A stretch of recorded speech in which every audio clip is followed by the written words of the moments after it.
Bueno, entonces la idea es hablar un poco de visualización de datos y vamos a hablar desde muchas perspectivas y con muchos enfoques y con muchos objetivos. Entonces, empecemos con algunos ejemplos. Eh, Encontré algunos que me gustaron y quería compartir con ustedes. Visualizaciones que cuentan una historia. Visualizaciones, de hecho, la primera que les voy a contar tiene bastantes años, tiene más de 150 años. En 1854, John Snow, no el que están pensando muchos, otro John Snow, hizo un mapa en Londres por un brote de cólera. Y entonces lo que hizo fue marcar en cada manzana, en cada casa, o en cada lugar, digamos, esas son las manzanas ahí en Londres, cuántas muertes por cólera hubo. Eh, Ahí en el Zoom se ve que la manera de hacerlo eran con rayitas, o sea, cada rayita era una muerte. De hecho, esto se considera muchas veces como el nacimiento de la epidemiología, que ahora estamos aprendiendo todos muchísimo con esto del COVID. Pero bueno, muchos trazan el nacimiento de estos estudios acá. Y bueno, con esta representación gráfica se dio cuenta y descubrió que el origen del cólera era en una fuente de agua, en un pozo de agua que estaba ahí en la calle Broad Street. Y, y bueno, entonces fue como gracias a esta representación, a esta visualización de los datos, que pudieron descubrir eso. Alguna un poco bastante más cercana. Esta es una etapa del New York Times que capaz que algunos vieron, donde la visualización es importante como para marcar la magnitud de algunos hechos. Ahí son los empleos perdidos, los trabajos perdidos desde la década, creo que el 40, no se llega a ver ahí, pero bueno, está literalmente, como dice por ahí, off the charts.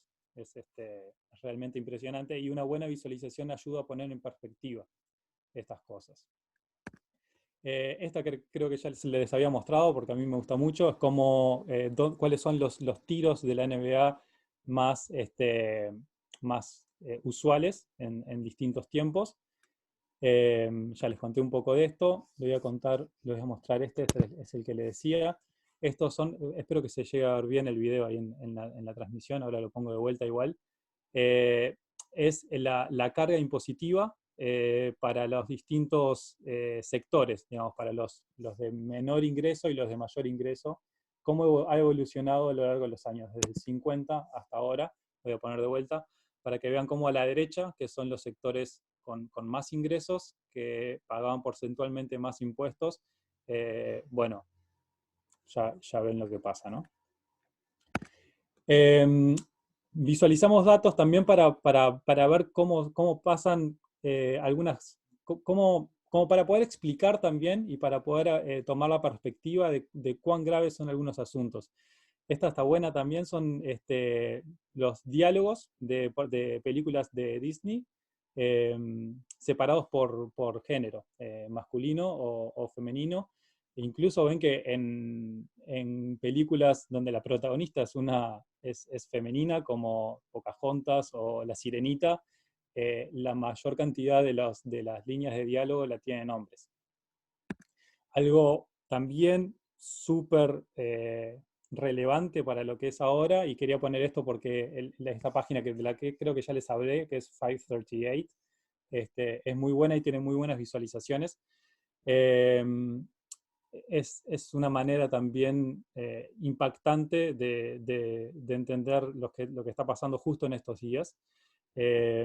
Esto es el porcentaje de votantes demócratas y republicanos que dicen que hay mucha discriminación para los distintos grupos, y entonces ahí pueden ver cómo los republicanos piensan que se discrimina más a los blancos que a los negros, por ejemplo. Bueno, y ahí quería mostrarles como visualizaciones que son potentes por alguna cosa o por otra. Les quería mostrar también un par de visualizaciones también muy recientes que, bueno, ustedes verán. Estas creo que son muertes por día a raíz del COVID-19, y realmente hay que hacer un esfuerzo descomunal para entender qué es lo que quiere decir ahí. Hay muchísimas cosas acá que después de lo que conversemos hoy, no vamos a poder ver que podrían ser mucho mejores, por lo menos. Esta también, en principio, no parece tan mal, más allá de que podríamos decir los colores, la atención, dónde se nos va la atención, todas esas cosas son mejorables, pero hay algo que rompe los ojos cuando uno se da cuenta, que son los días. Si se fijan en el eje horizontal, dice 28 de abril, 27 de abril, 29 de abril, 1 de mayo, 30 de abril, 4 de mayo, 6 de mayo, 5 de mayo, 2 de mayo, 7 de mayo, 26 de abril. El orden ese parece completamente aleatorio. Bueno, entonces, estos últimos dos parecen ser ejemplos de errores honestos. O sea, puede ser, y a la mayoría de nosotros nos pasa, que no nos damos cuenta que estamos haciendo cosas mal cuando estamos visualizando o mostrando resultados. Y hay otros en los cuales se puede sospechar de cierta intencionalidad. Yo les voy a mostrar algunos más adelante. Está ahí en el borde. Son muertes usando armas de fuego en Florida. Y bueno, en el 2005 se pasó una ley que habilitaba a un montón de cosas de protección, en fin, se llaman Stand Your Ground, que básicamente habilitaba a disparar en defensa propia en cualquier lado, simplemente por sentirse amenazado. Bueno, y ahí lo que pasa es que uno, si lo mira así, le puede dar la sensación que a partir del 2005, que es cuando se habilita esta ley, decrecen los asesinatos, y es que en realidad el eje está invertido. La autora de este gráfico dice que lo quiso representar así porque las muertes son algo negativo. Y bueno, puede tener su cuota de honestidad, pero lo cierto es que es confuso. Bueno, entonces, empezando un poco ya con lo que vamos a contar hoy, vamos a estar visualizando datos, en principio para dos cosas, aunque ya creo que les he adelantado y lo hemos repetido varias veces en este curso. Vamos a dar siempre muchas vueltas. Vamos a ir a mirar los datos, a correr cosas, a mirar resultados, a volver a mirar los datos, etc. Entonces, la línea es un poco difusa y de hecho las herramientas gráficas que vamos a usar para una cosa o para la otra muchas veces son las mismas. Entonces, vamos a usar visualización de datos para entender los datos. A eso le vamos a decir explorativo, digamos, como para explorar los datos que tenemos, y después para explicar los resultados que obtenemos, para explicarle a otra persona, para explicarle a un público general, a una audiencia, al resto de compañeros de una empresa, lo que sea, un trabajo científico. Entonces empecemos brevemente con algunas visualizaciones exploratorias.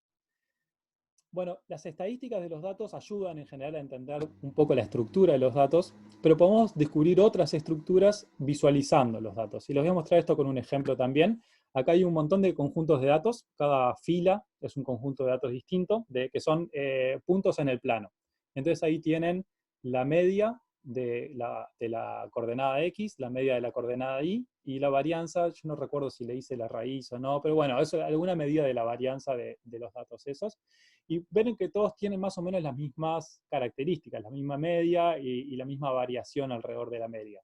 Y sin embargo, los datos son completamente distintos, son estos que les estoy mostrando acá. Todos estos datos tienen la misma media, el mismo promedio, en X y en Y, y la misma variación. Entonces, claro, estas cosas uno no se da cuenta cuando está mirando los valores fríos de las estadísticas, y sí se puede dar cuenta mirando visualizaciones. Y no hablo solamente de cosas cómicas como que haya un dinosaurio, sino de ciertas estructuras de separación de los datos, como que hay un círculo, o como, bueno, hay un montón de estructuras acá que pueden querer decir cosas, dependiendo de qué es lo que sean los datos. Entonces, hay muchas formas de visualizar, y eso va a depender de qué es lo que queramos mostrar o ver, dependiendo si estamos explorando los datos o mostrándole resultados a alguien más. Podemos querer representar cantidades, y ahí podemos hacer gráficas de barra, bueno, puntos, ahora vamos a ver algunos ejemplos de esas cosas. Podemos querer mirar distribuciones, tenemos un montón de datos y queremos ver cómo es la distribución de esos datos, y vamos a hablar de histogramas, de densidad, Hay un montón de cosas ahí, no vamos a pasar por todas porque nos da el tiempo, pero ya les decía, al final de las diapositivas les puse los recursos donde pueden obtener más información de un montón de estas cosas. Yo voy a pasar por algunos de estos que seleccioné. Podemos querer mostrar proporciones, que por ejemplo tenemos el 100% de algo y cómo se distribuye yo qué sé, el mercado, o bueno, la Cámara de Senadores, yo qué sé, un montón de cosas. Y podemos también querer interpretar relaciones entre variables de 2 dimensiones, que también vamos a pasar por algunas de estas. Muchas de estas son las más conocidas quizás para muchos de nosotros. Entonces, empecemos con histogramas. Estoy pasando, digamos, volviendo a esto de acá, en cantidades, voy a hablar un poco después. Pasamos primero a hablar de datos de distribuciones, ¿sí? Entonces, un histograma es una buena manera de ver cómo se distribuyen los datos en distintas categorías. Y acá hay muchos desafíos que uno tiene que ir probando para ver cuál es la mejor configuración, digamos, que nos muestra los datos. Estos son los datos de los que le habló Guillermo el otro día, que son la edad de los tripulantes del Titanic. Y bueno, y ahí aparece más o menos esto, creo que son cada 5 años, o sea, cada barrita, estos deben ser de 20 a 25, sí, de 25 a 30, de 30 a 35, de 35 a 40, y así. Entonces, eso, lo que acabo de decir, cómo se distribuye cada barrita, digamos, qué es lo que quiere decir, qué años comprende cada barrita, es lo que se llama el tamaño del bin. Y eso es algo que hay que tener en cuenta porque podemos tener muchas visualizaciones y no todas tienen la misma calidad como para poder transmitir o como para poder visualizar. Acá, por ejemplo, tienen los mismos datos visualizados con distintos anchos del histograma. Y bueno, claramente hay algunos que muestran mejor los datos que otros. Acá en el último, donde son de a 10 años, como que nos perdemos cierta estructura. En este quizás aparezcan estos picos que bueno, o sea, si vamos muy finito, puede ser que lleguemos a que cada barrita tenga un punto, y entonces eso ya no es descriptivo. Se pueden hacer también, si no queremos hacer los histogramas con las barras, lo que se llama estimación de densidades por kernels, que eso les dejo después un link por si quieren estudiar un poco más, que básicamente suaviza el histograma para llegar a algo más parecido a una distribución. Y esto es lo mismo, pueden haber distintos, lo que se llama el ancho del kernel, que da lugar a distintas estimaciones de densidad que tienen distintas calidades, y siempre hay que jugar un poco ahí con el ancho del kernel para, es el análogo, digamos, al ancho del bin que hablamos en el histograma. Estos piquitos son los mismos que hay acá arriba en el de la izquierda, yo no sé si ven mi cursor, son los mismos que aparecían en el histograma anterior, son los mismos datos. Hay que tener cuidado porque, por ejemplo, esta estimación de densidad por kernels tiene un error. Ahí está marcado como que está mal. Quiero que lo miren unos segundos y a ver si se dan cuenta por qué. Estamos hablando que estamos visualizando la densidad en función de las edades de los que estaban en el Titanic. Hay edades negativas. Claro, hay valores negativos. Claramente no puede haber edades negativas. Entonces, cuando hacemos estimación de densidad por kernels, que básicamente lo que hace es poner una curvita alrededor de cada punto y eso lo acumula, bueno, eso claramente se va para los dos lados y después tenemos que interpretar, ¿sí? Esto no tiene sentido, fíjense que en los anteriores eso está cortado en el cero, ¿sí? Hay que tener cuidado con la interpretabilidad de los datos que estamos visualizando. Podemos hacer estas visualizaciones de histogramas o de densidades estimadas por kernels para más de una distribución. Acá, por ejemplo, podemos separar entre masculinos y femeninos, los podemos superponer, los podemos poner como fracción de la población total. Ahí están, son todos los pasajeros, el que está en gris. Y en todo esto hay una cuota de creatividad, y ahora les voy a mostrar algunos ejemplos, y alguna cuota como de conceptos básicos que uno tiene que cumplir, de los cuales vamos a hablar un poco más adelante también. Podemos usar esto para describir muchos conjuntos de datos, muchas distribuciones, digamos. Y cuando tenemos dos, hay uno que capaz que han visto, que es este de acá, que es como agarrar el histograma, rotarlo 90 grados y ponerlo comparativamente, uno al costado del otro. Entonces esto también, esto lo podemos hacer solamente cuando tenemos dos, pero puede dar información relevante también. Les quiero contar un poco de lo que es el boxplot. El boxplot es una manera de representar, muchas de estas cosas son bastante recientes. El boxplot es una manera de representar algunos elementos de una distribución de datos, y básicamente tiene los siguientes elementos. Tienen la mediana, que es la que se pone aquí. Estos son los datos, estos son lo que están a la izquierda, lo que está a la derecha es el boxplot. Ahora les voy a mostrar otro ejemplo de cómo se usa. Básicamente tienen la mediana, los cuartiles, y después tienen como estas líneas que lo que dicen es, bueno, hay que ver si hay lo que se llaman outliers o no. En un ratito podemos ir a la definición exacta de cómo se calculan estas cosas. Cuando no hay outliers se va hasta el valor mínimo, y si no, bueno, hay que hacer una cosita ahí, pero básicamente muestra cómo se distribuyen los datos. Entonces acá podemos ver las temperaturas medias en cierta localidad a través de los meses. Para cada mes entonces tenemos la temperatura media y bueno, los rangos estos entre los cuartiles. Acá tenemos algunos outliers, o sea que ha habido temperaturas en julio, por ejemplo, particularmente bajas. Esto es para algo que está en el hemisferio norte, claramente. Además, las temperaturas están en Fahrenheit. En julio, agosto es el verano, por eso las temperaturas son más altas. Pero hubo aparentemente un día de una temperatura particularmente baja para lo que es la distribución. El boxplot lo que permite es comparar rápidamente entre las distribuciones, comparar entre un par de meses, por ejemplo. Podemos comparar las medianas, podemos comparar los rangos intercuartiles. Es como una visualización rápida de ese conjunto de datos. Muchas veces queremos saber si hay intersección entre distintos conjuntos de datos. Por ejemplo, si las temperaturas de noviembre y las temperaturas de julio tienen alguna cierta intersección o no. Y bueno, acá parece que no, ¿no? O sea, el boxplot de noviembre queda completamente separado del de julio. Quizás este outlier quede justo por ahí, pero esa es la idea, ¿no? Que poder decidir rápidamente, solamente mirando cómo es más o menos la distribución y poder comparar rápidamente distintos conjuntos de datos. Algo muy parecido a esto es lo que se llama lo que tiene forma de violín.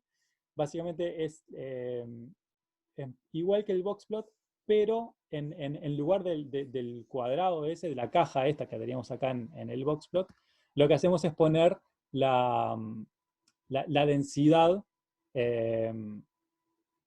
simétrica y acostada ahí.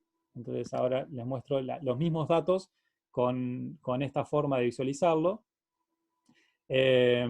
Uno puede ver más o menos la misma estructura que veíamos en el boxplot, pero también podemos ver cómo varía dentro de cada mes, cómo se distribuyen. Por ejemplo, diciembre tiene un rango de temperaturas mucho más amplio que junio, donde hay muchos días con temperaturas por acá y el rango de variación es mucho más chico. Bueno, nos podemos poner creativos y graficar esto mismo, pero ya van a ver que hay que tener cuidado y hay que hacerlo con cierto criterio. O sea, no podemos perder alguna de las características básicas de las que vamos a hablar un poco más adelante sobre la calidad de la visualización. En este caso estamos graficando lo mismo, pero de una manera un poco distinta. Es bastante parecido a este diagrama. En realidad es como si lo pensáramos acostado, porque lo que tenemos son las densidades, pero permite tener un poco más de detalle en algunos elementos. Por ejemplo, acá podemos ver que en noviembre tiene claramente un pico acá alrededor de 35 grados y otro pico acá alrededor de 50. Es una distribución que tiene como dos modos, una distribución bimodal, que acá se ve, pero queda un poco más perdido. ¿Sí? Entonces, bueno, depende de qué es lo que queramos resaltar de los datos, es la visualización que vamos a elegir usar. Una cosa que se usa muchísimo son los que se llaman los scatter plots, que básicamente cuando tenemos puntos distribuidos en el plano, como el que les mostraba hace un rato del dinosaurio y esas cosas, graficamos esos puntos en un plano. En este caso son valores de cuánto pesa y de cuánto mide la cabeza de unos pájaros, el blue jay.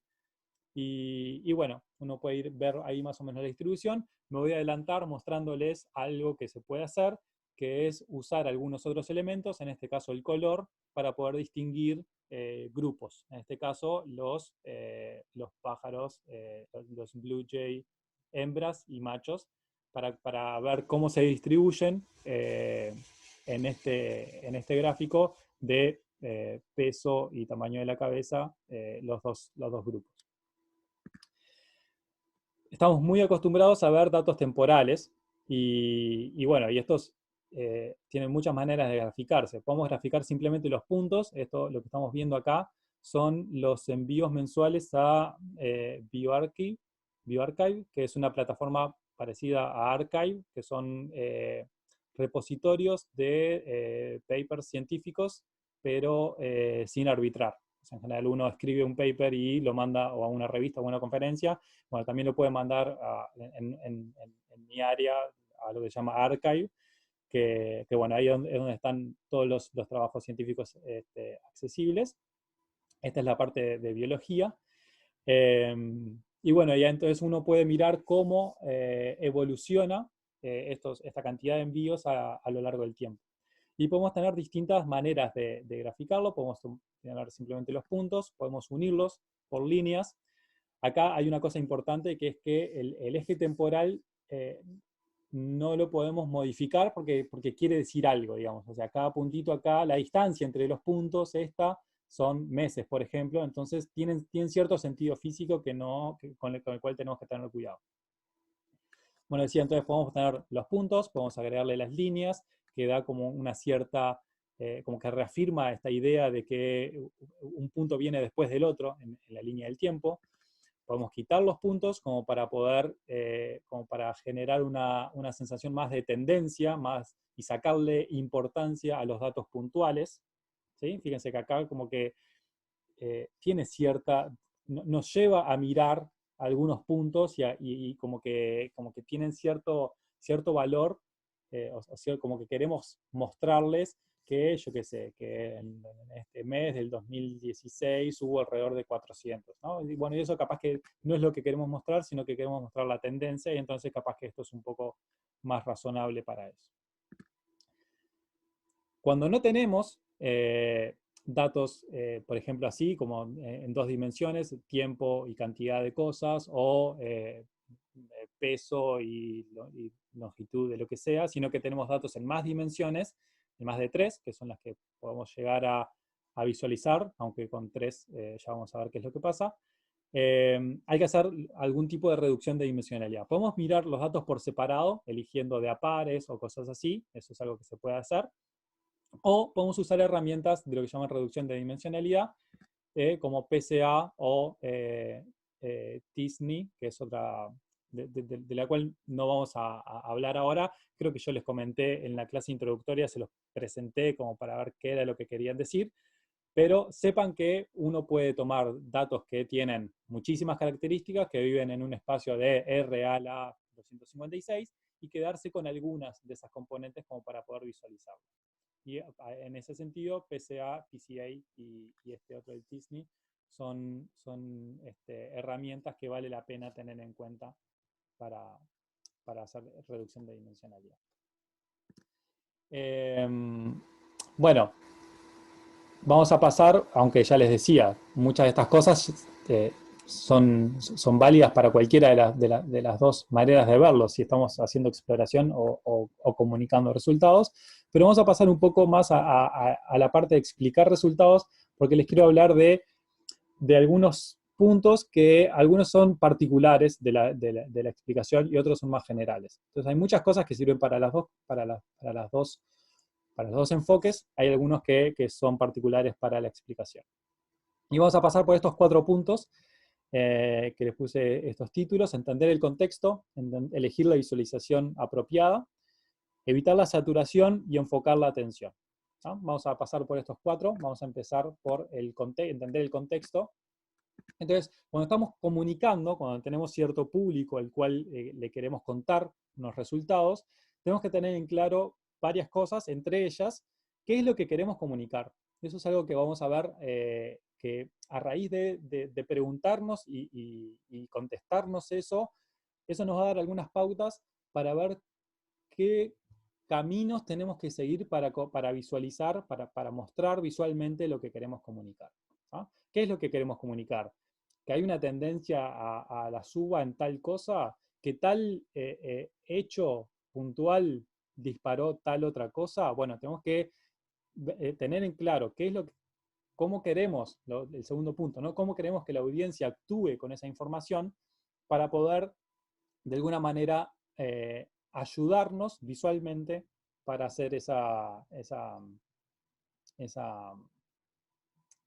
afirmación, digamos. Entonces, esto es importante.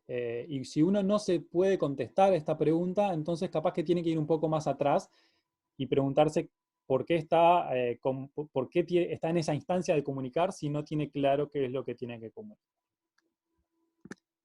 Entonces, un poco haciéndole el paralelismo con lo que veíamos recién, cuando visualizamos los datos para explorar, en general es como algo similar a cuando a buscar, esto lo copié del inglés, como buscar perlas en ostras, ¿no? Como que capaz que tenemos que abrir 100 para encontrar 2. O sea, tenemos que probar muchísimas maneras de visualizar, tengo que mirar los datos de acá, mirar los datos desde más allá, hacer PCA, mirar estas dos componentes, el histograma no me sirvió, el boxplot sí, ¿no? Es como que hay un montón de cosas, eh, incluso previas al procesamiento, que llevan muchísimo trabajo y que tener cierta habilidad para visualizarlos nos puede ahorrar el trabajo, pero que sí, sí o sí, en general pasamos por muchas etapas en esa exploración como para poder entender cómo son los datos. Y muchas veces uno se ve tentado a la hora de comunicar de contar todo el proceso. Y no es eso lo que hay que hacer. Hay que concentrarse en las perlas, digamos. Hay que mostrar los hallazgos que nosotros encontramos, que son los que queremos comunicar. Esa es la información que se quiere transmitir. ¿Sí? No queremos mostrarles las 100 pruebas que hicimos para poder descubrir qué es lo que terminamos usando, digamos, o lo que terminamos descubriendo, o lo que queremos comunicar al final. Entonces eso es algo que hay que resistir la tentación muchas veces de no mostrar información de más. Eso es con respecto al contexto, digamos, tener claro cuál es nuestro público, qué es lo que sabe, qué es lo que queremos que sepa, cómo queremos que actúe, y armar una comunicación visual acorde a lo que nosotros queremos transmitir, y que no necesariamente es mostrar todo el proceso que llevamos. Bueno, hay una segunda parte que es elegir la visualización apropiada. Que, bueno, primero, no hay que temerle al texto simple, digamos, a mostrar simplemente un texto o un número. Que haya números no implica que tengamos que graficarlos. Muchas veces el impacto visual de un solo número puede ser lo que nosotros estamos buscando, como por ejemplo algo así, digamos. ¿Sí? O sea, un número que es el que queremos transmitir. En este caso, que el 20% de los niños tuvieron una enseñanza en casa. Esto es algo que se usa mucho en Estados Unidos, en 2012 comparado con el 41% en 1970. Pero quizás lo que queremos transmitir es ese 20% y eso es lo que queremos afirmar.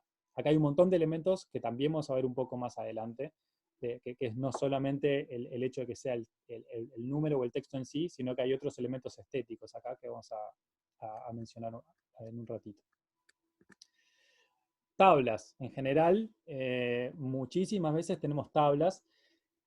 No siempre es una buena idea usar tablas en una presentación, pero en general sí, bueno, en general sí no. Muchas veces no nos queda otra, o bueno, muchas veces es lo que queremos mostrar, entonces no está mal mostrar tablas, pero cuando hay que hay que hacerlo de manera que no saturemos de información y elementos la tabla y que podamos hacer que se concentren en las cosas que queremos que se concentren, ¿sí? En la tabla de la izquierda, por ejemplo, está como muy pesada, digamos, de elementos con bordes muy oscuros y que llaman demasiado la atención.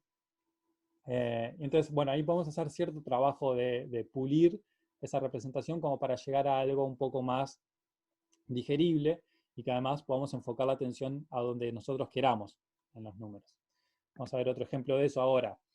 Tenemos que ayudar, las tablas en general tienen muchos números y no siempre queremos mostrar todos los números, sino queremos mostrar algunas cosas, queremos mostrar que cierta categoría le pasa tal cosa, ¿no? O que lo que sea, ¿no? Entonces, ayudemos a eso. Nosotros ya sabemos qué es lo que queremos comunicar. Bueno, usemos elementos que nos ayuden a mostrar, fíjense la diferencia, ¿no? Entre la tabla de la izquierda y la de la derecha, que tienen los mismos datos, pero simplemente en la de la derecha resaltamos, en este caso con colores, los números, y bueno, y ahí como que hay cosas que saltan a la vista mucho más rápido que en los números planos, ¿sí? Yo hice el ejercicio después de mirar la tabla de la derecha, de volver a mirar la de la izquierda, y aún así es difícil ver en la tabla de la izquierda el efecto de las diferencias tan grandes que hay en la categoría 5, por ejemplo, respecto al resto, o lo que sea. Entonces, vamos a ver algunas representaciones gráficas más, pero las dos cosas que dije recién, o sea, las tablas y el texto, son elementos que no tienen tanta carga visual, sino que tienen más carga de texto, ¿no?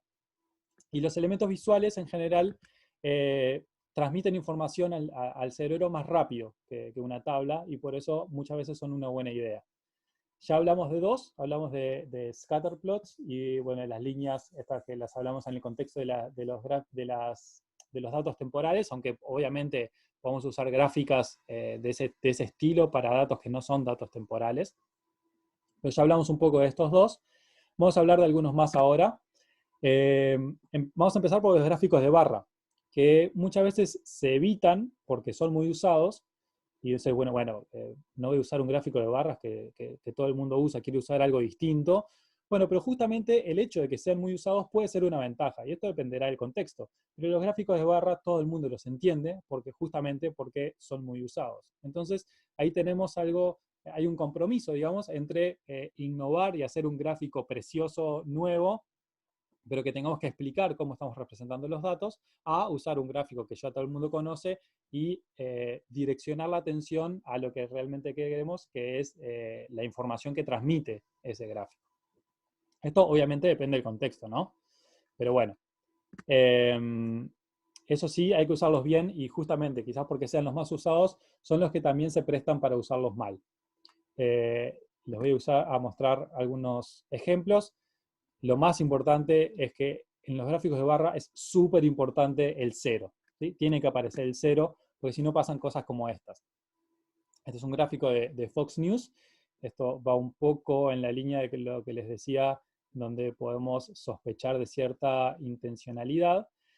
No sé si se llegan a ver los números por el Zoom, pero bueno, esto es 35% y esto es 39%. ¿Sí? Obviamente esto no está a escala, y entonces esto tiene cierta intencionalidad en cómo interpretan el público estos datos. Estos son datos de los impuestos más altos cuando no viene el caso, ¿no? No importa, pero es claramente un mal uso de un gráfico de barras. Acá vemos los mismos datos, pero reescalados, ¿no? Esto es la gráfica a la izquierda, es tal cual la mostraba Fox News, y el gráfico a la derecha es incluyendo el 0. ¿Sí? Entonces ahí se ve bueno, que el incremento de 35 a 39,6 está muy lejos de ser el que uno ve en el gráfico a la izquierda. Y aprovecho para comentar una práctica que tiene nombre, que es el principio de la proporcionalidad de la tinta, se llama en inglés, que básicamente el de la derecha, básicamente lo que quiere decir es que la tinta que usemos, en este caso el color que usemos para colorear las barras, tiene que ser proporcional al número, y en este caso claramente no lo es, en el caso de la izquierda. Bueno, otro ejemplo de lo mismo. Eso, perdón, eso Sí. no lo entendí. Va de vuelta. Lo de la proporcionalidad de la tinta. ¿Lo de la tinta? Sí. Básicamente que en este caso el área, bueno, el área que está, en este caso en los gráficos de barra, está ligado con la longitud de la barra, ¿no? Con la altura de la barra, ¿sí? Porque tenemos el mismo ancho en las dos. Entonces lo que dice es que la tinta que necesitas para colorear esto, que en realidad está relacionada directamente con la altura, tiene que ser proporcional justamente al número que estamos representando. No puede ser que acá, para pintar en el gráfico de la izquierda, para pintar esta barra de 39,6, tengas que usar 4 veces más tinta que para pintarla de la izquierda, porque no es lo real. No es que una vez que se termine el coso de impuestos, van a tener que pagar 4 veces más impuestos, ¿sí? Uno está comunicando, sí, está comunicando mal en el sentido que el área, en este caso el color, da una sensación de cantidad, ¿sí? Y la sensación Sí, ahora sí. Bárbaro. La sensación de cantidad está ligada en los gráficos de barra directamente con la altura. Y entonces hay que ser cuidadoso con eso. Acá pasa lo mismo, de vuelta algo muy similar. Estos son 6 millones y estos son 7 millones. No hay manera que esto esté bien. Esto no es monopolio de Fox News, esto es una gráfica del gobierno de España donde pasa lo mismo. Acá, para graficar crecimiento en porcentaje del PBI, esto es 2,3% y esto es 2% y esto es 1,9%, no tiene ningún sentido.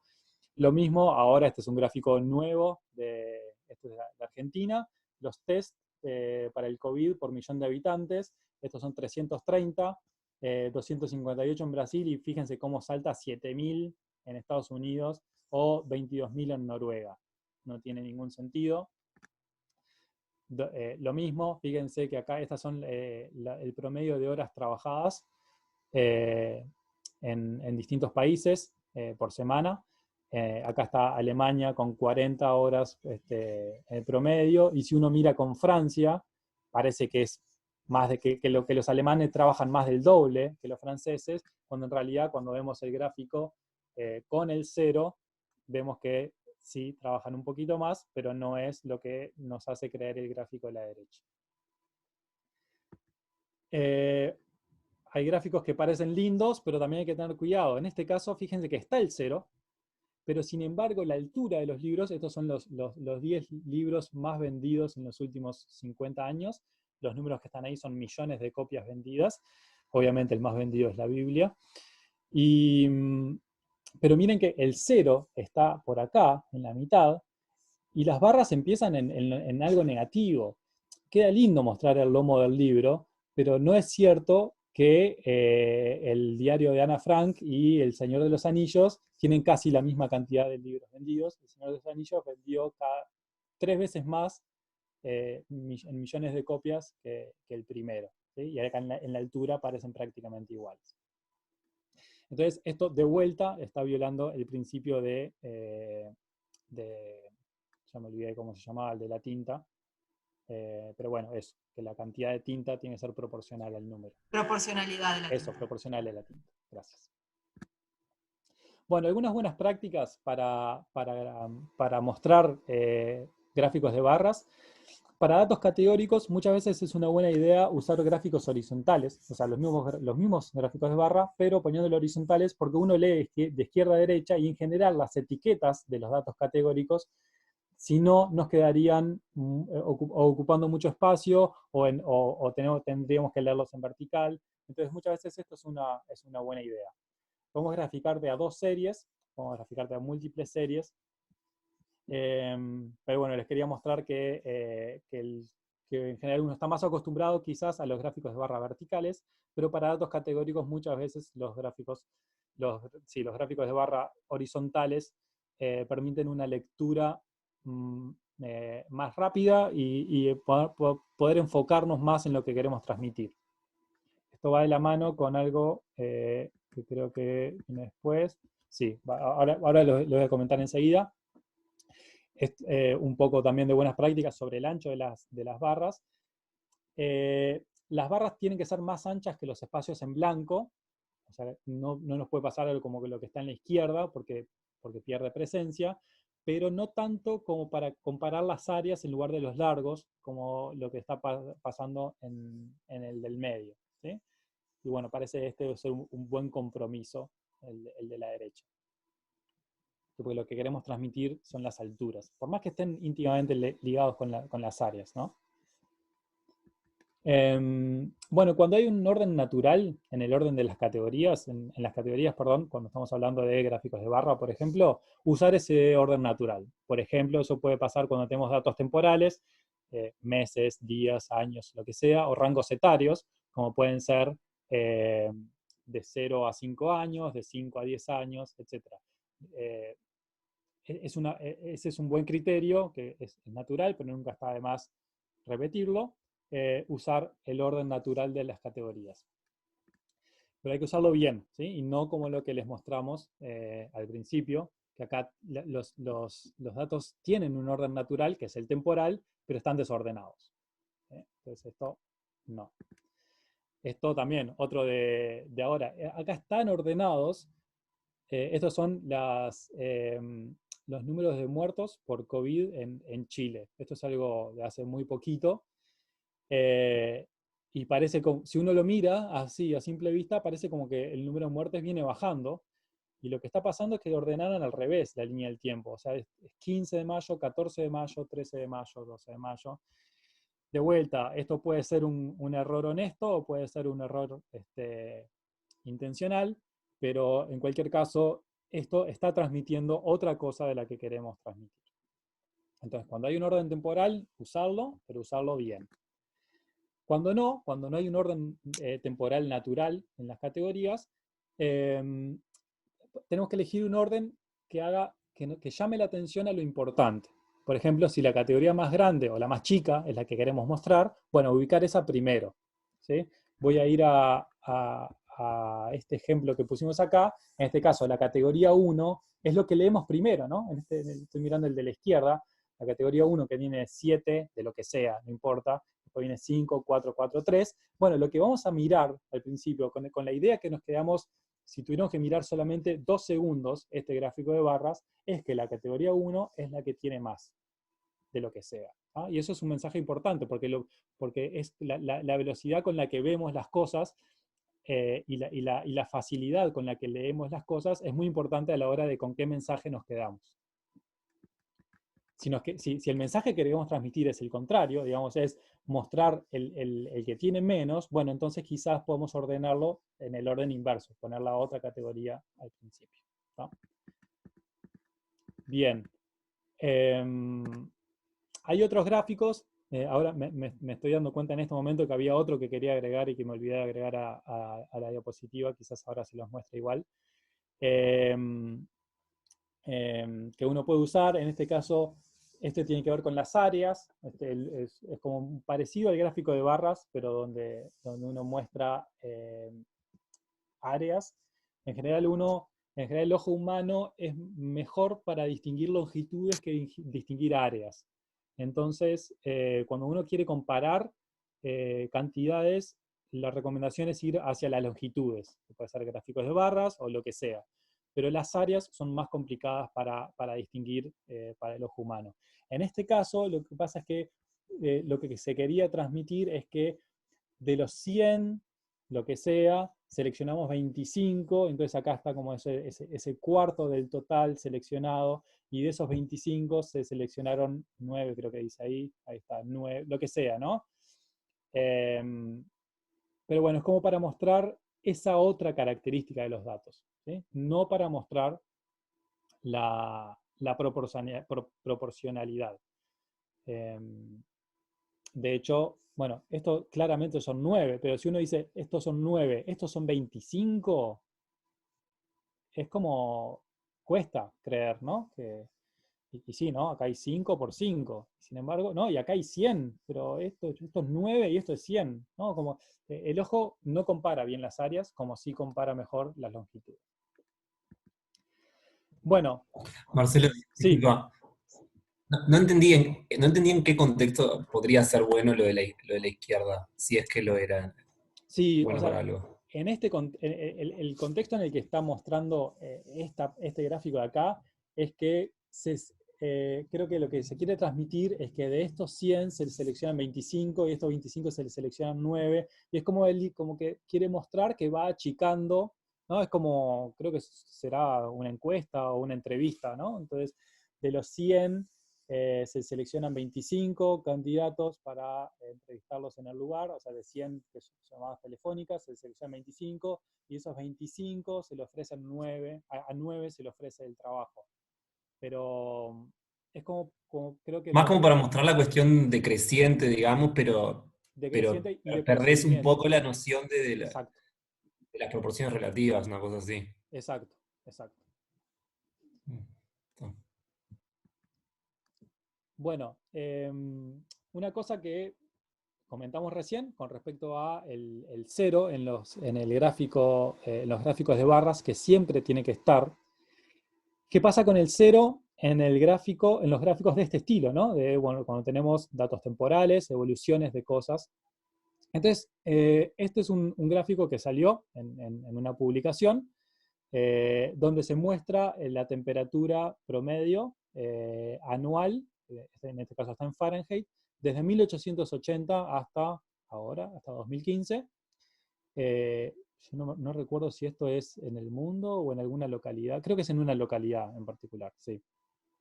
Pero bueno, esto se mostró así como manera de mostrar que no hay calentamiento global, digamos, o que el calentamiento global es imperceptible porque uno ve una línea horizontal acá.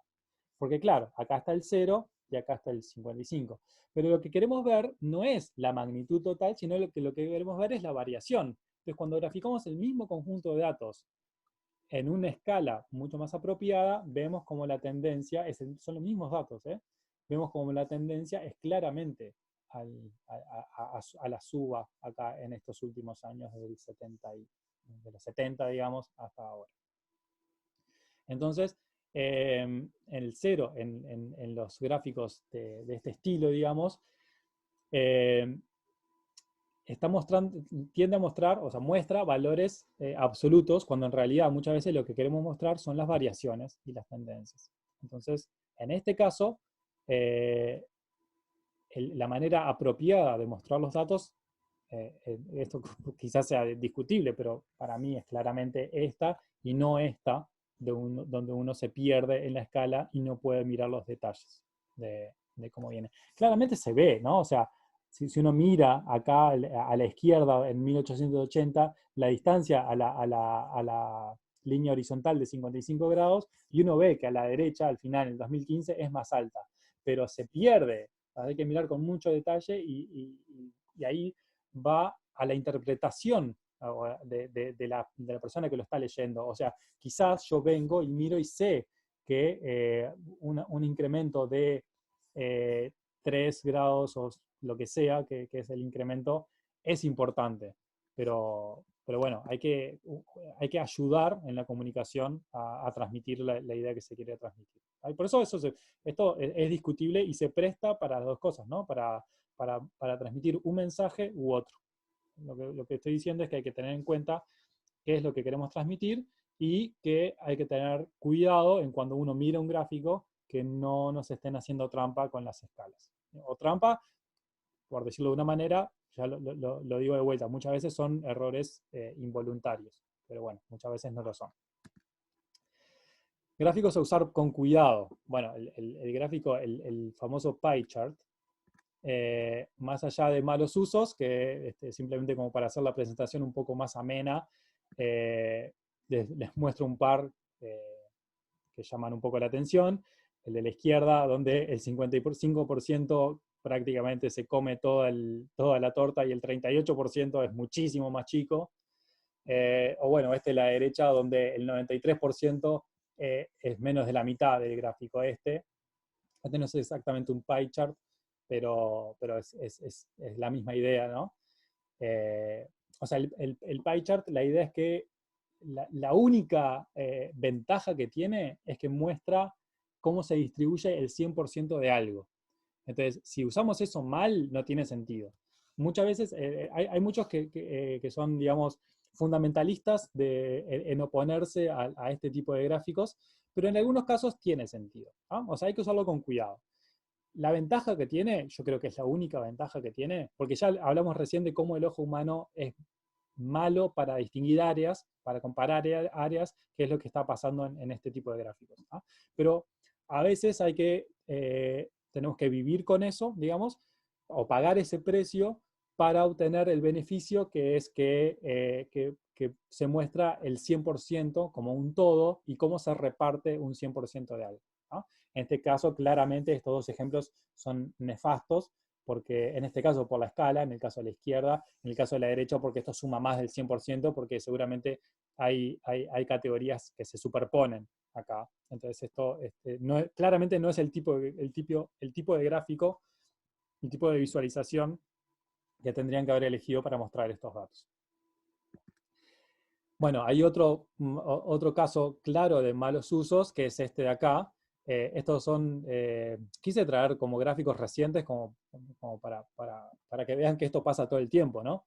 Estos son los casos confirmados de coronavirus en el Reino Unido, y es horrible de ver, primero porque hay muchas categorías, y lo que hablábamos recién, es muy difícil comparar entre ellas, pero además porque uno tiene que ir de color a la leyenda para ver qué es lo que está mirando, tiene que ir con la vista para arriba y para abajo, ir y volver muchísimas veces porque está mal etiquetado este gráfico, además de que tiene muchísimas categorías y en ese caso se hace mucho más difícil comparar los gráficos de este tipo donde lo que aparece, lo que estamos comparando en definitiva son longitudes de arco o áreas. Bueno, hay algunos usos cómicos que son interesantes, o por lo menos divertidos. Nada, simplemente como para mostrar algo gracioso. La respuesta que darían muchos si tengo que usar un pie chart para mis datos. No, pero en amarillo. Y les quiero mostrar este ejemplo, donde es ¿cómo se llama? La división del mercado, digamos, de qué mercado tiene distintas compañías, en este caso son 4, y acá hay un par de errores en usar este gráfico, ¿no? Pero quizás uno puede mirar, y capaz que miren, cuál es la compañía que tiene mayor mercado, de acuerdo a ustedes en este caso, y más o menos de qué orden es. Y traten de hacerse una idea. No sé si alguno quiere tirar un número. Voy a aprovechar para mirar el chat.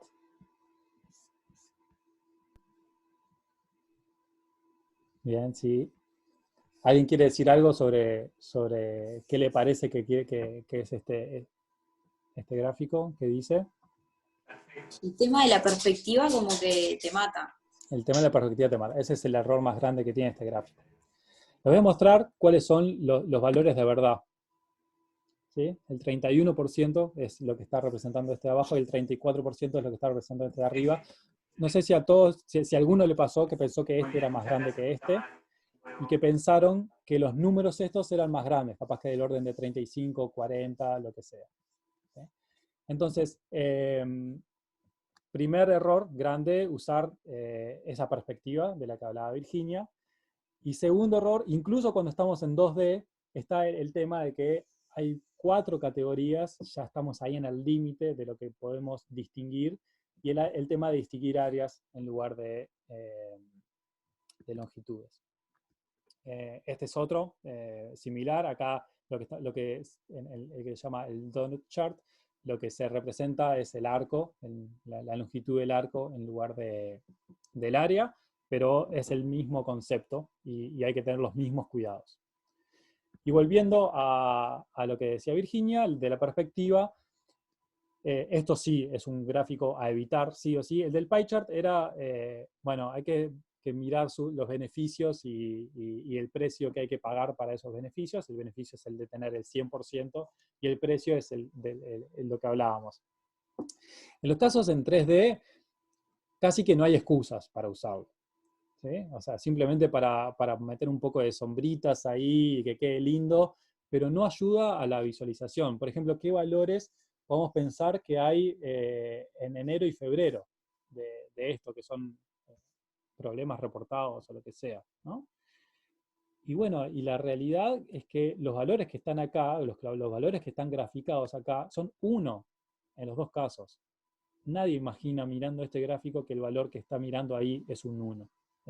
El 3D es nefasto, es complicado y hay que evitarlo a toda costa. La única excepción es cuando realmente tenemos datos que viven en 3D, digamos, cuando tenemos, como mirábamos hoy, digamos, con los pajaritos, que tenemos, por ejemplo, masa, tamaño de la cabeza y capaz que tenemos otra, que es no sé, el tamaño total, la longitud total. Si tenemos 3 cantidades para cada elemento, eso lo podemos graficar en 3D. Pero aún en ese caso hay que hacerlo con mucho cuidado, porque ahí el problema más grande es que, y yo estoy pensando en general en visualizaciones que van o a una presentación, o a un papel, o a un documento, y es que tenemos que aplastar ese 3D en 2 dimensiones. Y eso es muy difícil de hacer sin perder algo. Entonces, capaz que podemos poner muchas vistas desde muchas perspectivas de esa nube de puntos en 3D, pero aún así hay que hacerlo con mucho cuidado. Si tenemos visualizaciones que naturalmente tenemos la posibilidad de hacerlas en 3D, porque podemos hacer una animación o un videíto, o porque podemos hacer una impresión 3D o lo que sea, bueno, ahí estamos hablando de otra cosa. Pero hablando en poner una gráfica en 3D en una diapositiva o en un documento, en un PDF, bueno, cuidado con eso, mucho cuidado con eso. Bueno, vamos un poco a... Creo que estoy yendo más rápido bueno, más rápido no, estoy yendo a la velocidad que pensaba, pero creo que me va a dar tiempo para terminar. Una pregunta, Marcelo. Sí, dale. Entonces, o sea, si evitas el pie chart, digamos, una buena manera de representar proporciones sería, por ejemplo, gráfico de barras con las Sí, categorías. es una muy buena pregunta, gracias Juan Pablo.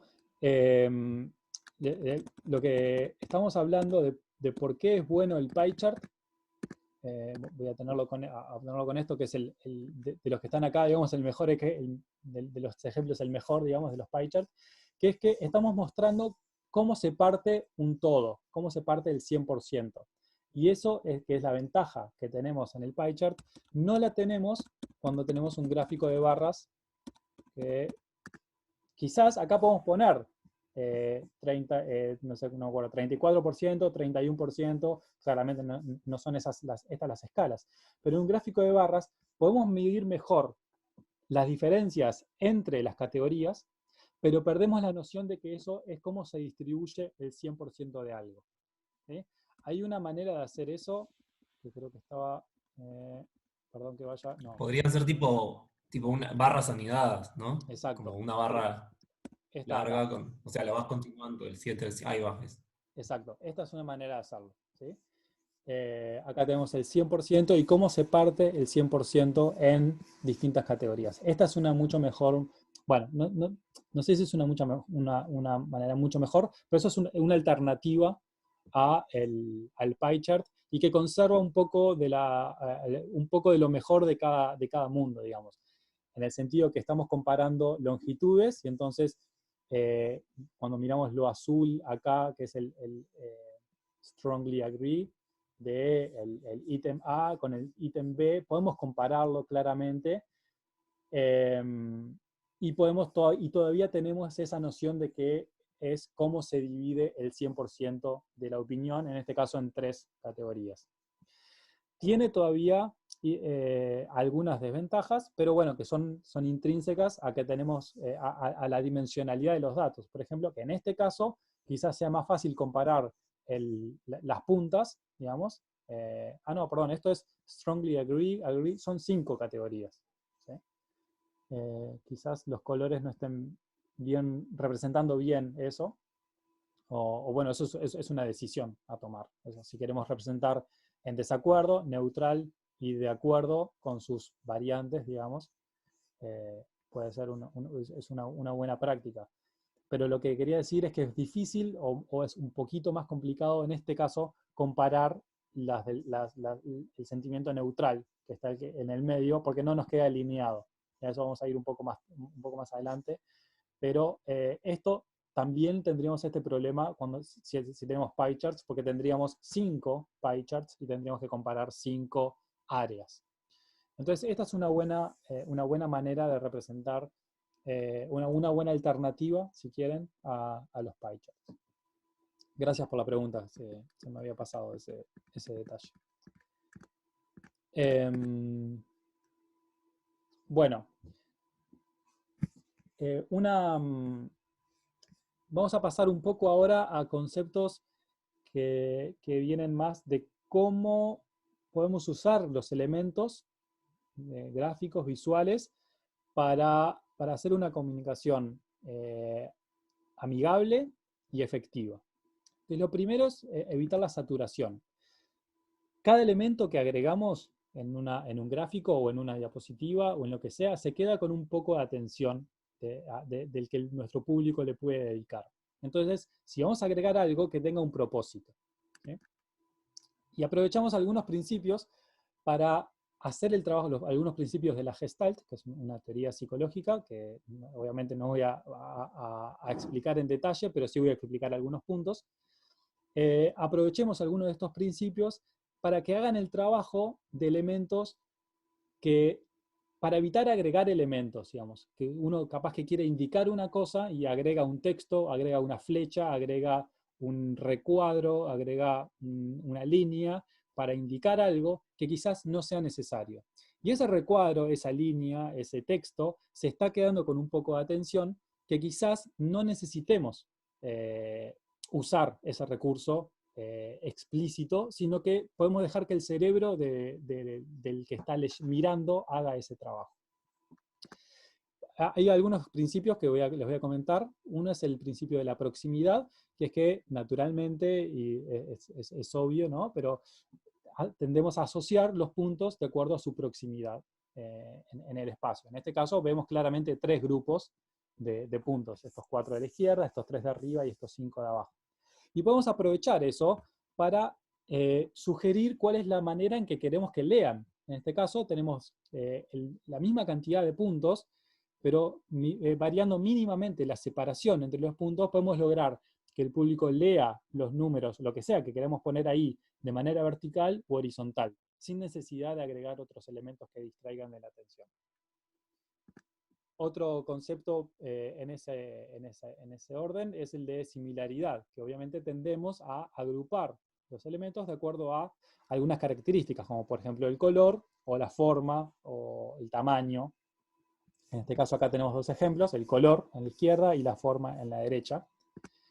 Y de vuelta podemos usar esto, en este caso el color, para indicar cuál es la manera en que queremos que se lea una tabla, o la manera en que queremos desviar la atención, sugerir cómo queremos que se lea un gráfico, por ejemplo, sin agregar elementos extra. 4 principios más. Lo traduje como cercado. No sé si hay una traducción, no encontré una traducción al español, pero básicamente los 2 que están acá, a la izquierda, son el de enclosure y closure, o sea, cercado y clausura. En el de abajo, claramente tendemos a ver un círculo, por más que no haya un círculo. Ese es el principio, no quiere decir que tengamos que usar, que esto sea la manera de representar gráficamente lo que queremos. Ese es el principio y el principio de la Gestalt, y eso lo podemos usar de distintas maneras a la hora de graficar. El caso de arriba sí ya está un poco sugerido cómo usar el principio, que es, bueno, estamos encerrando, en este caso poniéndole un colorcito al fondo nada más, para mostrar dos categorías, como por ejemplo, si esto es una línea temporal y estos son valores, que estos son los datos que tenemos hasta ahora y estos son los datos proyectados. Entonces ahí claramente asociamos esos datos a dos categorías, simplemente poniéndole un colorcito atrás. Otros principios, el de buena continuidad, básicamente si tenemos acá la imagen 1, cuando uno separa esto, si uno le dice separe estos dos objetos, la mayoría de la gente los separaría en en el del medio, en el 2 y no en el 3, por más que los dos son buenas explicaciones o explicaciones perfectamente razonables del fenómeno 1, digamos. No sé si se entiende lo que quiero decir, pero cualquiera de estos dos, estas dos combinaciones, la 2 o la 3, podría perfectamente dar lugar a la 1, cuando uno superpone el recuadro, el rectángulo de abajo, el de arriba, pero en general nosotros tendemos a pensar que lo que hay atrás de esto es un rectángulo completo y no esto. Ese es el principio de la buena continuidad. Y eso, por ejemplo, es el que usé en un par de oportunidades ya, sin que se dieran cuenta, que no le puse un eje acá, sino que todas las barras empiezan en el mismo lugar. ¿Ah? Y eso lo hace automáticamente nuestro cerebro al ver esto alineado. No hay una barra acá que indique que todas empiezan en el mismo lugar, y sin embargo sabemos que todas están empezando en el mismo lugar. Otro principio que también hemos usado es el de conexión, y que cuando vemos objetos conectados con líneas, eso en general es un principio más fuerte que el resto, que el de proximidad o que el de color o el de similaridad en general, ¿no? En general tendemos a ver acá en estos cuatro ejemplos, por más que en el de la izquierda son los dos azules y en el de la derecha son los dos grises, o acá en el de la izquierda son los dos más grandes y acá tienen distintas formas y acá los de la derecha están encerrados. Sin embargo, siempre vemos esta conexión entre los dos de arriba y los dos de abajo. Y eso es lo que hacemos cuando conectamos los puntos en las series temporales, que lo hicimos hace un ratito. Bueno, y tenemos que tener en cuenta cómo procesamos la información. Eso, bueno, es parte de lo que estamos diciendo con los principios de la Gestalt. Y hay otros principios que vienen quizás del lado del diseño gráfico o lo que sea, que quizás muchos de ustedes ya hayan visto esto, pero les quiero mostrar eso porque es bastante interesante.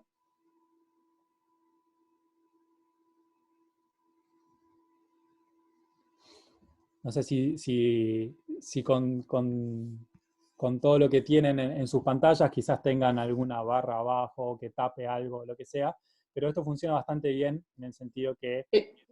¿Funcionó? El tercero me costó como 6 segundos.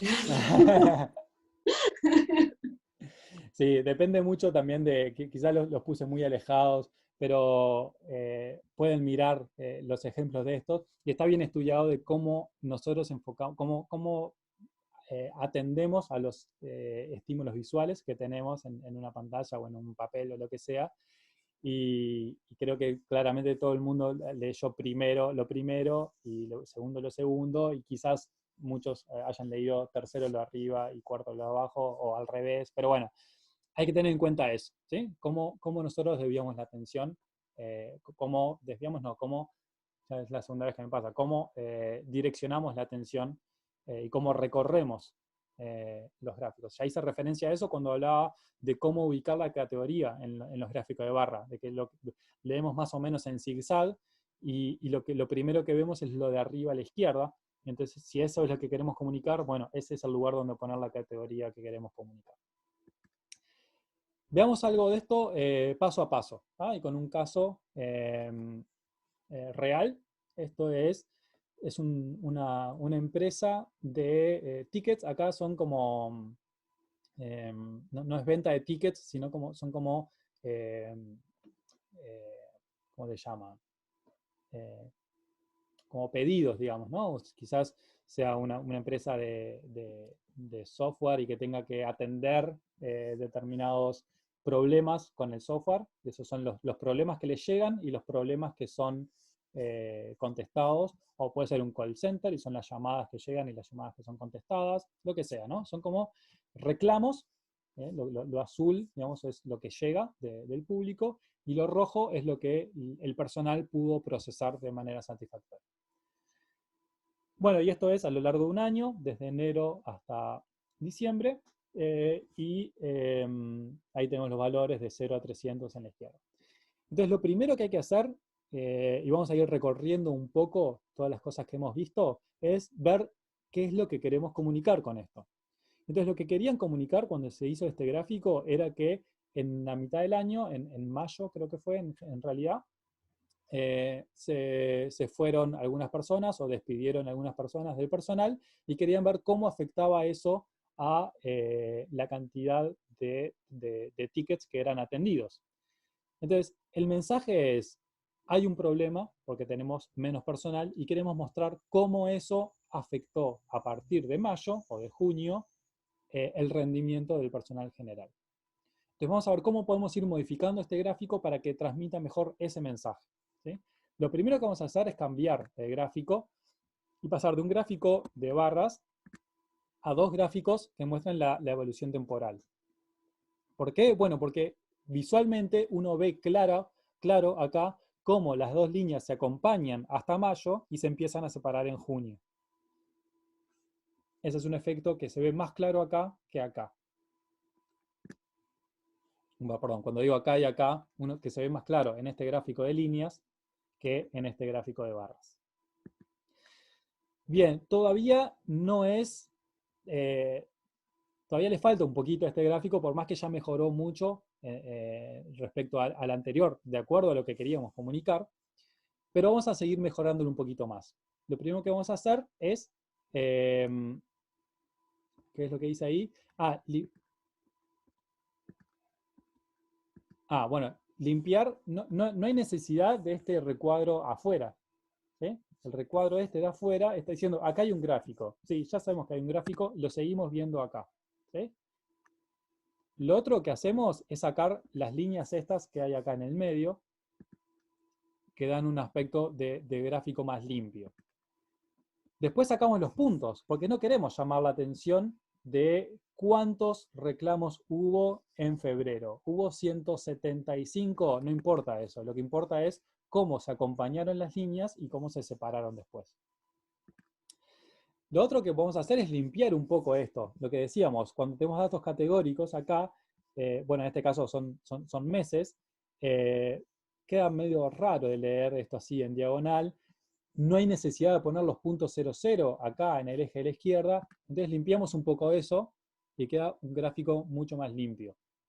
Y lo otro que hicimos acá es, volví al anterior, perdón que voy para atrás y para adelante, pero es para mostrar las diferencias.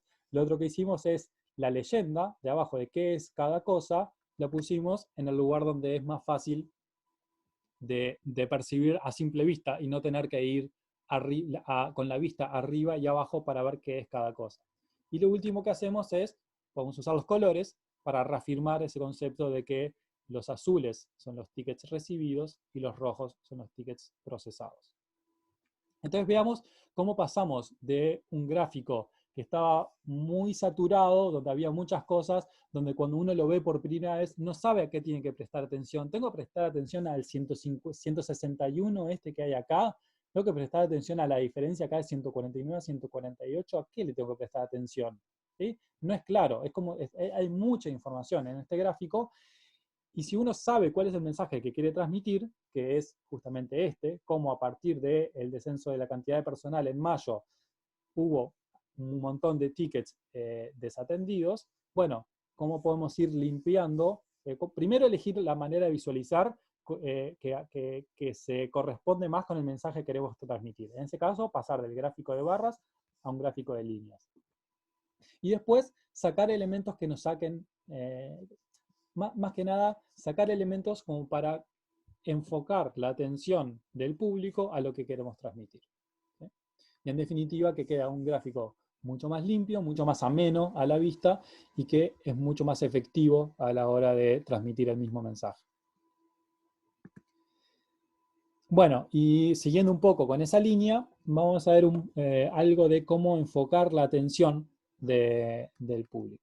Entonces, es todo parte de lo mismo, pero bueno, lo ponemos ahora. Nosotros vemos con nuestro cerebro, o sea, vemos con los ojos, pero eso se procesa en el cerebro y eso tiene un proceso que pasa por la memoria, lo que se llama la memoria icónica, la memoria a corto plazo y la memoria a largo plazo. Y vamos a intentar ver cómo podemos aprovechar cada una de las características de la memoria icónica de corto plazo y de largo plazo para hacer comunicaciones más efectivas. Entonces, la memoria icónica es una memoria muy rápida, ¿sí? Es como instintiva. Entonces yo le voy a pedir que cuenten la cantidad de números 3 que hay acá.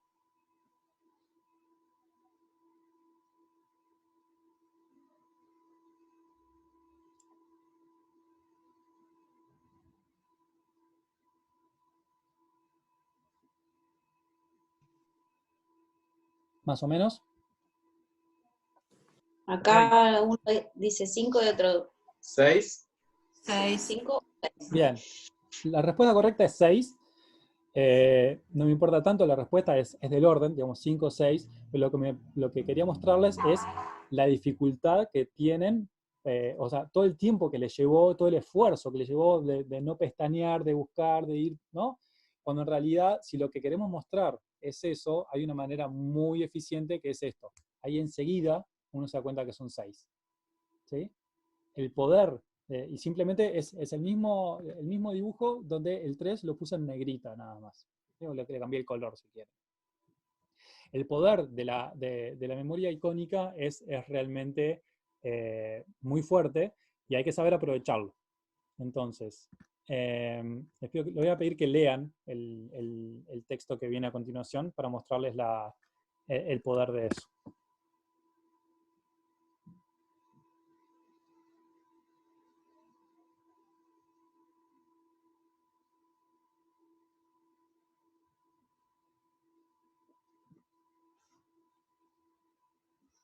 No sé si les pasó, pero a mí me pasó cuando lo leí. Esto lo copié de un libro que les voy a decir, que está en las referencias al final. Lo traduje y lo puse acá para mostrárselos. Que cuando empezamos a leer, ya sabemos que vamos a tener que prestar atención al final de la frase. Y casi que leemos los primeros dos renglones esperando a ver qué es lo que dice el final. Porque ya sabemos, porque está en negrita, porque está en itálica, porque está en otro color, que el mensaje importante es el que está ahí. Entonces esta es una manera muy poderosa de usar la memoria icónica para enfocar la atención en lo que nosotros queremos, enfocar la atención en el gráfico y que sea lo primero que vea una persona, que sea naturalmente saber a qué es a lo que le tiene que prestar atención. ¿Sí? En este caso, cuando uno mira, es el equivalente de acá, ¿no? De los 3. Cuando yo les muestro esto, ustedes saben que le tienen que prestar atención a los 3 y les resulta mucho más fácil contarlos que si yo les digo acá, en este otro, préstenle atención a los 3 y cuéntenlos. Les estoy haciendo hacer a ustedes un trabajo, ¿sí? Como que el mensaje es, acá hay 6-3. Más allá que es un mensaje que no tiene sentido. ¿Sí? Yo les puedo mostrar esto y decirles, miren, acá hay 6-3. Pero ustedes tienen que hacer un trabajo inmenso para realmente visualizar eso, cuando yo realmente los podría haber ayudado, sabiendo que eso era lo que quería decir, de esta manera. ¿Sí? Enfocar la atención a lo que realmente queremos comunicar y que es lo que queremos que el público vea de forma rápida. Para esto hay lo que llaman, esto lo traduje, tampoco encontré una traducción, los atributos preatentivos, que son varios. Por ejemplo, la orientación. Uno cuando mira cada una de estas cosas le llama la atención algo, ¿no? En este caso, en el de la arriba a la izquierda, la orientación de esta barra de acá. Ustedes ven el cursor, ¿no? Sí. Sí. No. La orientación de este, la forma de este, la longitud de esta, el grosor de la línea esta, que esta línea está encerrada, que acá tiene una marca, que esta tiene una curvatura distinta, el tamaño de este punto, el color de este punto, la intensidad de este punto, la posición espacial de esta o la dirección en la que se mueve esta línea.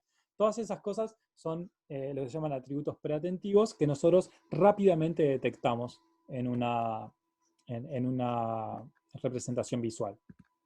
Entonces podemos usarlo para enfocar la atención, como decíamos, a lo que nosotros realmente queremos enfocar. Por ejemplo, imagínense que en este gráfico lo que queremos es mostrar que hay 7 u 8, no sé cuántos son, de estas categorías que tienen 10 o más de estos preocupaciones, lo que sea, ¿no?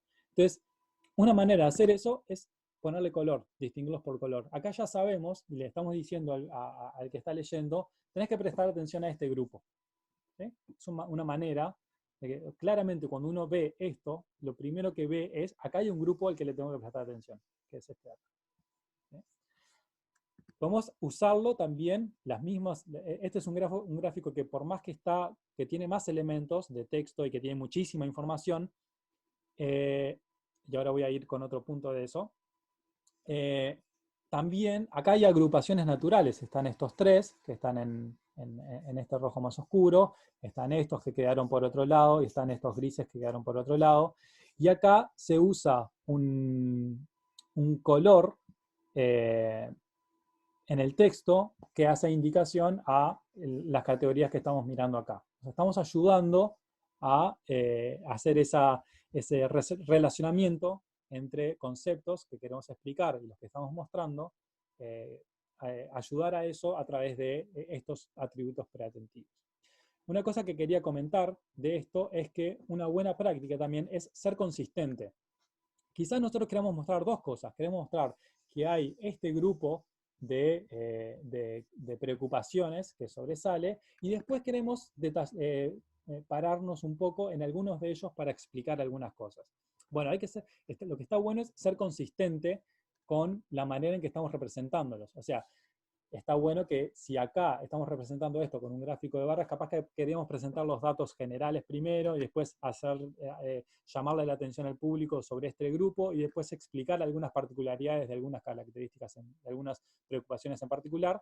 Bueno, hay que ser consistentes para que el público no tenga que cada vez ver qué es lo que está mirando. Que uno cuando mira este gráfico, si ya pasó por este otro, ya sabe qué es lo que está mirando. Y ahora sé que le tengo que prestar atención a las cosas distintas, ¿sí? Que además están marcadas de manera consistente con lo que está en el texto. Que eso era la memoria icónica. Sobre la memoria de corto y largo plazo voy a decir un poco menos. La memoria de corto plazo, lo que nos dice es que podemos mantener pocos elementos de información a la vez, del orden de 4, 8, los que sean, pero si hacemos un gráfico con 10 conjuntos de datos, con 10 colores distintos y sus respectivas 10 leyendas, saturamos al público que no puede capturar toda esa información de primera, rápido. Cuando uno está cuando está mirando la leyenda del 10º conjunto de datos y tratar de relacionarlo con el color que tenía, ya se olvidó de que era el primero. Entonces, mantener los gráficos poco saturados para ayudar a la memoria a corto plazo, que si no, se nos pierde un poco.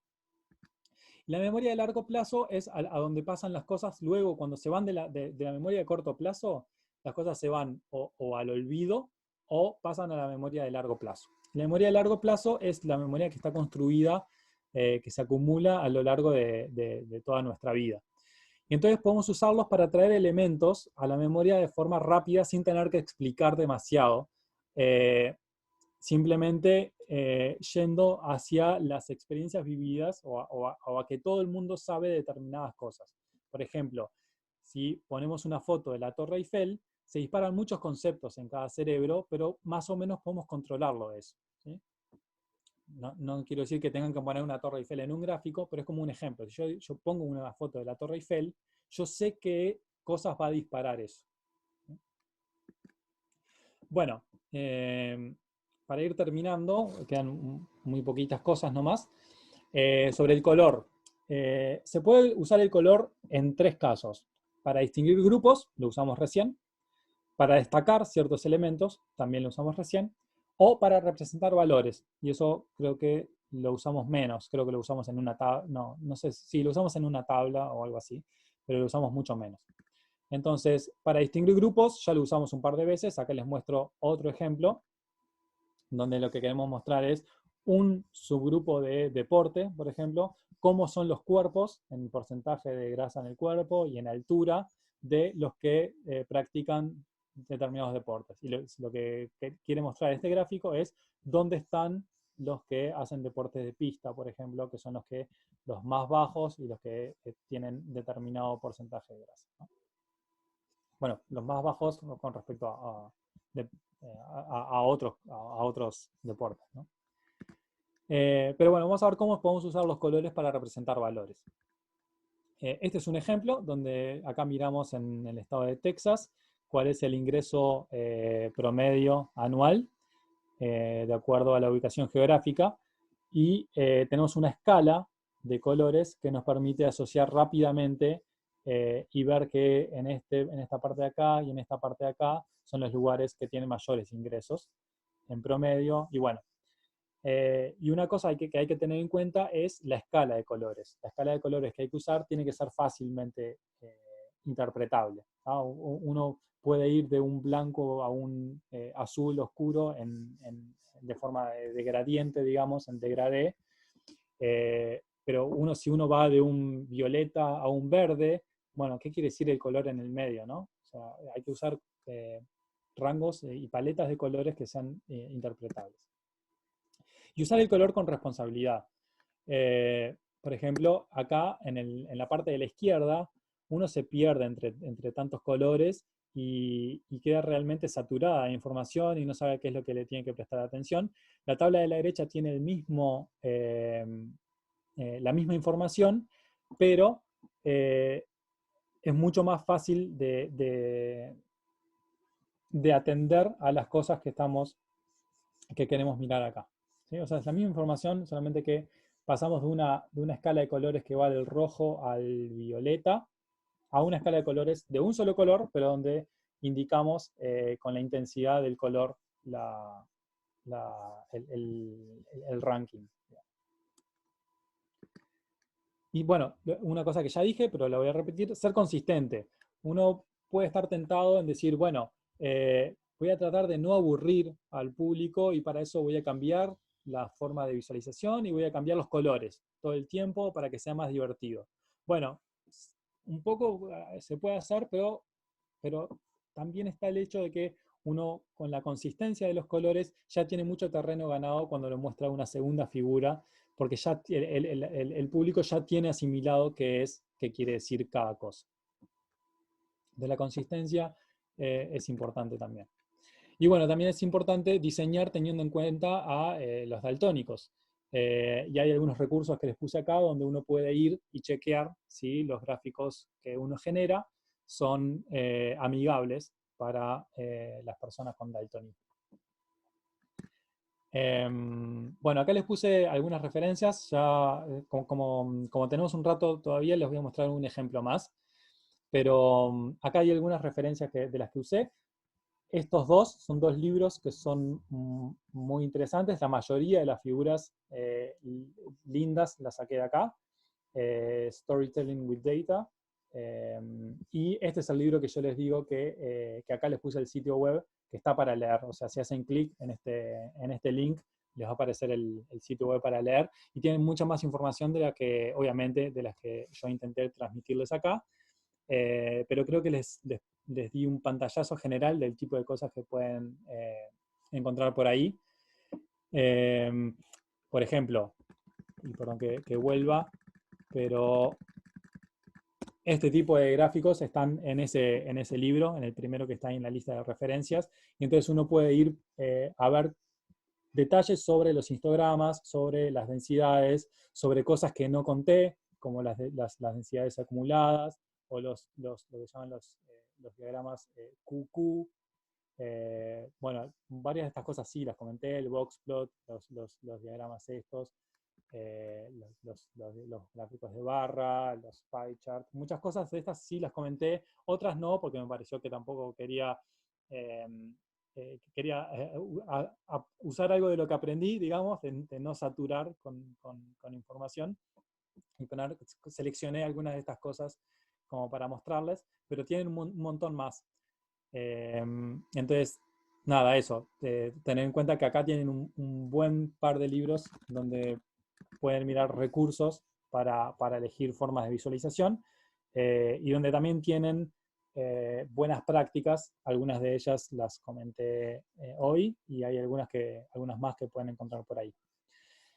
Esta, la tercera, es una página que está muy linda, donde tienen un montón de visualizaciones, un montón de tipos de visualización a la izquierda, ahora, capaz que se las muestro ahora, y un montón de lenguajes de programación en las columnas, y en cada casillero tienen circulitos que significan que pueden hacer clic ahí e ir a buscar ejemplos de esa visualización en ese lenguaje. Ahora les muestro para que quede un poco más claro. Lo voy a mostrar ahora. ¿A ustedes ahí están viendo mi navegador? Sí.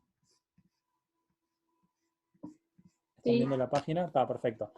Fíjense que acá a la izquierda tienen, por ejemplo, gráficos de barras, gráficos de waterfall, que es algo que no comenté, que son como una variación de los gráficos de barras, otras de densidad, pie chart, lo que sea, el donut chart, algunos que sí estuvimos comentando. Y acá arriba, en las columnas, tienen herramientas o lenguaje de programación o cosas de esas, como por ejemplo Matplotlib, que es la librería para graficar en Python, por ejemplo, o por acá está R también, acá está PowerPoint, acá está R, yo qué sé, hay un montón más, Stata, bueno, lo que sea, ¿no? Entonces acá pueden, por ejemplo, vayamos a ver cómo podemos ver un heatmap en Matplotlib. Entonces hacemos clic ahí y eso nos lleva a un ejemplo, una página donde tenemos ejemplo de visualización, o varios ejemplos en este caso de visualización en ese lenguaje con código y todo. Entonces está buenísimo porque nada, podemos acceder rápidamente a ejemplos. Si ya sabemos, ya elegimos qué es lo que estamos buscando, podemos acceder a ejemplos y poder graficar más rápidamente. El último es de donde saqué el conjunto de datos que les mostré al principio, donde eran conjuntos de datos que tienen la misma media para X e Y, y estaba el dinosaurio y no sé qué. Bueno, eso está acá, por si tienen alguna curiosidad. Bueno, les voy a mostrar un par de ejemplos más, así como para cerrar, que son como conceptuales. En este ejemplo, lo que se quería mostrar era, se hizo una encuesta antes y después de ir a una feria de ciencias para ciertos grupos escolares. Entonces mostraban, acá están las respuestas, antes de ir a la feria de ciencias y después de ir a la feria de ciencias. Y entonces lo que quería mostrar era cómo cambia la percepción de los niños respecto a la ciencia cuando están expuestos, cuando van a ver una feria de ciencia, por ejemplo. Entonces, de vuelta, acá depende qué es lo que queremos comunicar y depende a quién se lo queremos comunicar. ¿Se lo queremos comunicar a los padres para mostrarles que fue una visita exitosa? ¿Queremos mostrárselo al director del colegio para mostrarles que necesitamos más presupuesto para hacer este tipo de actividades? ¿Queremos mostrárselos a los niños para que vean cómo cambió su propia percepción? Lo que sea, ¿no? Depende de a dónde estamos enfocando la comunicación, es qué vamos a elegir y cómo vamos a elegir mostrarlo. Pero lo que está claro es que es difícil darse una idea rápida de cómo cambió la percepción de los chicos mirando este diagrama. Está bien, es mucha información la que hay que procesar, y es mucha información la que hay, pero tratemos de ayudarlos. Entonces, acá se ve una manera distinta de graficar lo mismo, donde tenemos en gris y en azul el antes y el después, y de izquierda a derecha el nivel de entusiasmo con el que ven los niños la ciencia. Entonces se ve, por ejemplo, que, bueno, acá vemos un poco de todo lo que estuvimos hablando, de colores, de la simpleza en general, por más que hay muchos elementos acá, la simpleza en general del diagrama, el texto que el before está en gris, que es el mismo color con el que están las gráficas del antes, y el after está en azul, que es el mismo color que están las barras del después. Acá dice que antes del programa la mayoría de los niños se sentían simplemente ok respecto a la ciencia y que después la mayoría estaban muy interesados, ¿no? Es como que muchos de los elementos, por más que claramente uno va a estar en muchas ocasiones hablando arriba de la imagen, si estamos haciendo una presentación, el gráfico nos tiene que ayudar en ese discurso, tiene que ser algo que nos haga hacer el discurso y comunicar la idea más fácil, y no que sea difícil tener que venir y decir, miren acá este color y este color de acá. ¿Sí? Como que el gráfico tiene que ayudarnos a comunicar. Otro ejemplo también donde es qué es lo que queremos comunicar, nos ayuda a elegir cómo visualizar los datos. En este caso lo que se está viendo acá es el retraso de los aviones que llegan al aeropuerto de Nueva York, en promedio, para distintas compañías. Acá está American, Delta y otras compañías. Y acá está puesto en función de la distancia del vuelo y la cantidad de vuelos. Hay como mucha información acá y no se sabe qué es lo que a lo que tenemos que prestar atención. Este gráfico estaba hecho para mostrar que American y Delta tienen menor retraso que el resto de las compañías en promedio. Algo que es un poco sorprendente para mí, pero bueno, ese era el objetivo de este gráfico. Y claramente no es algo que uno ve de primera. Uno ve un montón de puntos con distintos tamaños, que no sé si le tengo que prestar atención, no sé qué es cada gráfica de estas, cada color, porque tengo que venir acá a buscarlos, no sé qué es lo que, no sé a dónde tengo que mirar, no sé qué es lo que me está tratando de comunicar. Entonces, los mismos datos se pueden comunicar de una manera mucho más efectiva si uno sabe qué es lo que quiere comunicar. Acá está, y acá va de vuelta en algo en lo que conversamos al principio, que es que si lo que queremos comunicar son los valores más chicos, bueno, los ponemos arriba. Los ponemos ordenados. Acá no hay un orden natural de las categorías, porque bueno, podríamos ordenarlos de forma alfabética, pero no tiene sentido. Lo que tiene sentido es ordenarlos de manera que nos ayude a mostrar qué es lo que queremos comunicar. Que en este caso es que estas dos compañías tienen retrasos en promedio menores que el resto de las compañías. Entonces quería comentarles este par de ejemplos, medio como integradores, si quieren, como para ver un poco, bueno, acá se ven un montón de cosas más, ¿no? Está el color, o sea, usamos acá el color para agrupar. Estos son los dos a los cuales hay que prestar atención, ¿no? O sea, está como todo junto acá. Les quería mostrarles este par de ejemplos como para ver cómo uno puede ajustar los elementos visuales para comunicar de forma más efectiva cuando uno sabe qué es lo que quiere comunicar. Y ese es el primer paso del que hablamos sobre el contexto. Uno tiene que tener claro qué es lo que quiere comunicar y en base a esa respuesta hay que armar el gráfico, la visualización o lo que sea. Bueno, por ahí eso es todo lo que les quería contar.